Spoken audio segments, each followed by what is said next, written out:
Bueno, siempre es importante ganar, eso es evidente. Veníamos de 2 derrotas consecutivas y bueno, un partido en casa contra un equipo que tenía los mismos puntos que nosotros, un partido importante, pero bueno, creo que el equipo salió parecido a otros partidos en casa. Hoy, bueno, pues tuvimos el acierto de antes de acabar de marcar en 2 momentos claves, al inicio del partido, o sea, al final del primer tiempo y al inicio del segundo. Bueno, creo que resultado merecido y como dices tú, 3 puntos importantes, ¿no? Muy importantes. Siempre hablamos de la importancia de la portería cero, de aguantar bien atrás, es una obviedad, pero hoy el frente ha aguantado muy bien y el único remate entre los 3 para el metro 45 se abre el marcador, es otro partido. Tendremos que incidir mucho en este aspecto de portería cero.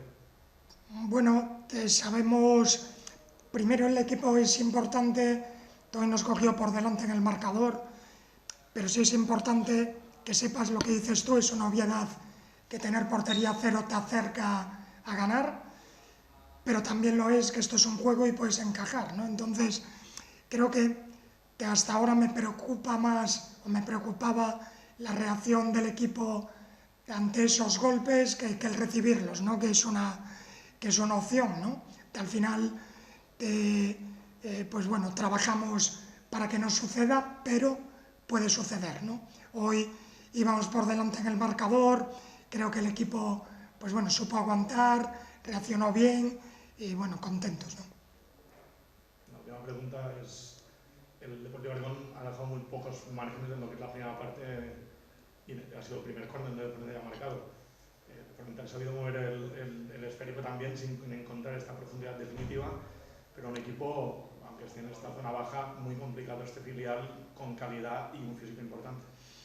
Sí, bueno, al final es un filial de un equipo a nivel nacional importante como el Real Zaragoza y bueno, un poco nuestra realidad de este año bueno, nos está pareciendo a lo del año pasado, porque el año pasado pienso que fue de esa primera vuelta algo fuera de lo pensado y tenemos que saber todos que va a costar mucho puntuar, que es una liga muy jodida y que cada punto que hagas pues se va a sudar. Hoy hicimos 3, estamos muy contentos, pero bueno, sabemos que el camino va a ser complicado y lo va a ser para todos, ¿no? Porque el nivel de la liga, como ya dije más veces, es muy alto, sobre todo este grupo tercero, que bueno, que creo que hay un nivel, digamos, superior al resto de los de segunda red.